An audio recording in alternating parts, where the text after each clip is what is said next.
Chicken कितना kilo? 3 kilo. 3 kilo. Boneless भी है ना पूरा एक जैसा? करेक्ट।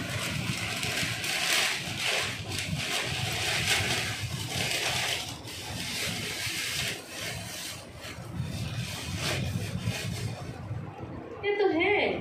चलो कुछ यार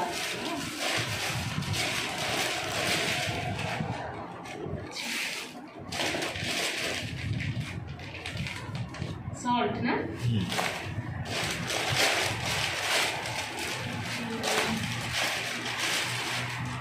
ये कितना किलो? 2 किलो।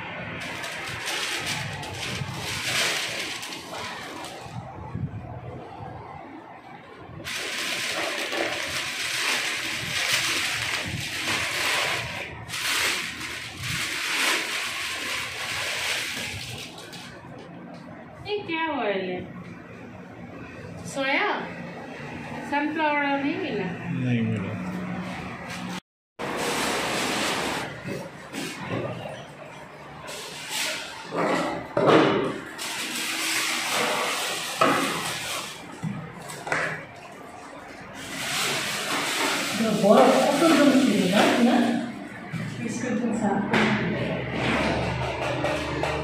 इधर रखो, इधर में हाय इधर इसमें नीचे नीचे डर लगता है नीचे खराब हो जाए। बोतल निकालो इसमें। हाँ बोतल निकालो ना। बस हो गया ना? ओके।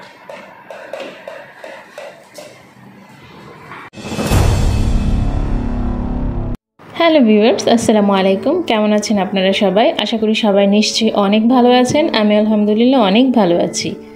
আজ আপনাদের সাথে শেয়ার করতে যাচ্ছি আমার মিলাদ ব্লগ। মিলাদের রান্নার জন্য আমি সকালই টমেটো, পেঁয়াজ, কাঁচামরিচ যা যা কাটার প্রয়োজন ছিল সব কিছু কেটে বেডরুমটা গুছিয়ে রান্নাঘরটা গুছিয়ে নিয়েছিলাম।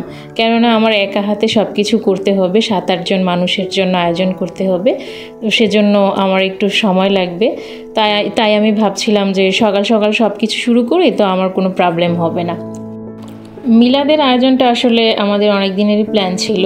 যেহেতু আমি একা থাকি সারাদিন, একদিন আমি একটু ভয় পেয়েছিলাম। তো আমার হাজব্যান্ডের সাথে আমি শেয়ার করলাম যে আমি আজকে একটু ভয় পেয়েছি। ড্রয়িং রুমে সাধারণত কেউ যায় না, তেমন একটা মেহমান না আসলে ওখানে যাওয়া হয় না। আর যেহেতু টিভি নেই, ড্রয়িং রুম ব্যবহারও তেমন একটা করা হয় না। আমি বেশিরভাগ সময় বেডরুমে বসে থাকি, যা কাজকর্ম আমার বেডরুমে। আর ভিডিওতে আপনারা সাধারণত আমার কিচেন আর বেডরুমে বেশি দেখেন, ড্রয়িং রুমটা খুব কম দেখেন। তো এই জন্যই আর কি ওইখানে একদিন কি যেন করছিলাম, তো আমার অনেক ভয় লাগছিল। কি একটা শুনে নাকি দরজার একটা আওয়াজ শুনে আমি ভয় পেয়েছিলাম। তো হাজব্যান্ডের সাথে শেয়ার করার পর উনি বললেন যে ঠিক আছে, ঘরের মধ্যে একটা মিলাদের আয়োজন করি, দোয়ার আয়োজন করি। তো সেজন্যই আর কি মিলাদের আয়োজনটা করা।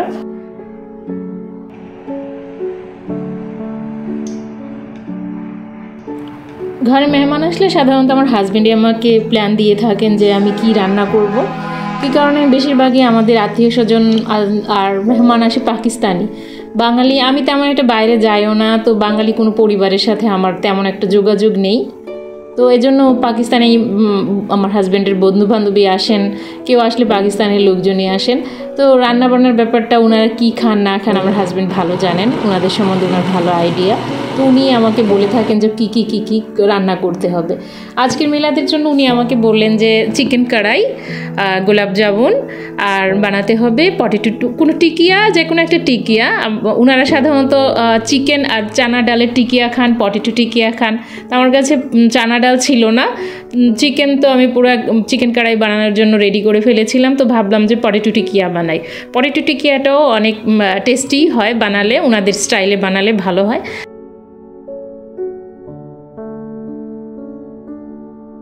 এই যে আমার চিকেনও প্রায় হয়ে আসছিল, কালারটা মাশাআল্লাহ অনেক সুন্দর হয়েছে। আমি যে কোনো রান্নার সময় ভয় পাই, কিন্তু শেষ পর্যন্ত আলহামদুলিল্লাহ মোটামুটি ভালোই হয়। যেহেতু আমার খানা বানানোর কোনো অভিজ্ঞতা নেই প্রথম থেকে, আছে নর্মাল।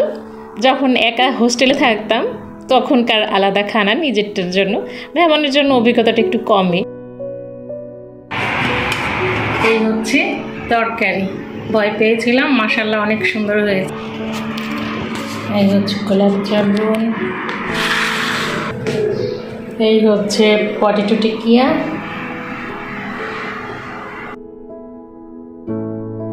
রুটিটা আমাকে বানাতে হয়নি, আমার হাজব্যান্ড নিয়ে এসেছেন। অনেকগুলো রুটি বানাতে হতো, ভালো হয়েছে উনি নিয়ে এসেছেন।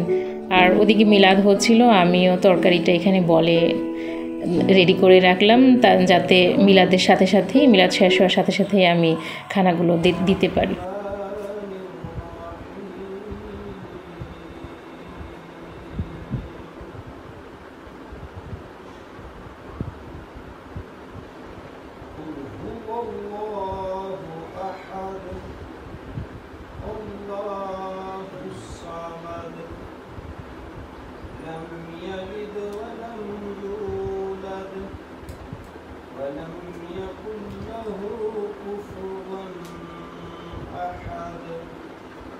صدق الله العظيم.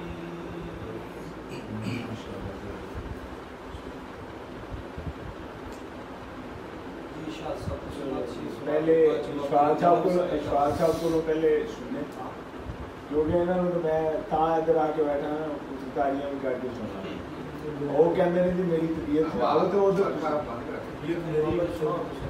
नहीं इशफाक साहब ने अच्छी लगी इशफाक साहब तो चलो मेरी आवाज तो नहीं पता चल रहा ओ कोई बात नहीं आवाज हिंदी भी हो ऐसी सुन ले चलो इशफाक साहब सारी शान करो नहीं मैं ਤੁਹਾਡੀ ਸ਼ਫਾਅਤ ਕਰਾਉਣ ਦੇ ਚੱਕਰਾਂ 'ਚ ਤੁਸੀਂ ਸ਼ਾਦੀ ਮੰਨ ਰਹੇ नहीं मतलब अल्लाह पाक ने करनी है ऐसी कौन है मतलब ये भी एक कॉज है ना जी वजह चलो जी इशफाक साहब सल्लल्लाहु अलैहि या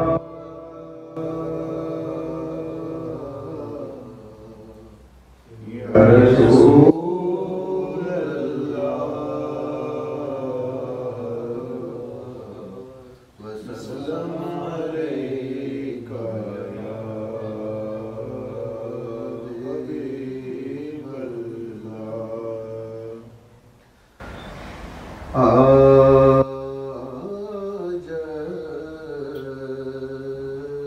इश्क मेरे नात सुनाए तो अजब क्या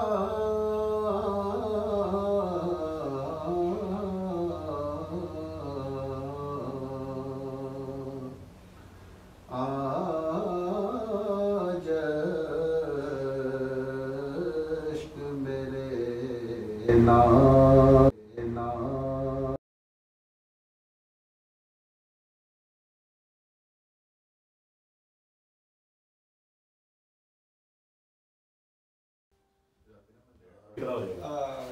नहीं समझी नहीं मतलब कहते पढ़ना सदा बाहर है मेरा नहीं होता उसका पढ़ना हां ये मौला हुसैन का कराना हां भी अगर कुर्सी अकल है ले आओ चेयर ले आओ तुम बाहर रख दे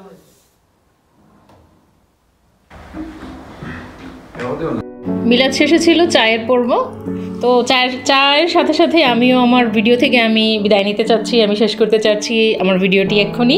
তো এতক্ষণ পর্যন্ত যারা আমার সাথে ছিলেন তাদের সবাইকে অনেক অনেক ভালোবাসা ও শুভেচ্ছা রইল। আর সবাই অবশ্যই আমার চ্যানেলটিকে সাবস্ক্রাইব করে দিয়ে আমার পাশে থাকবেন। আর ভিডিওতে অবশ্যই লাইক কমেন্ট করে কেমন হলো জানাবেন। আসসালামু আলাইকুম।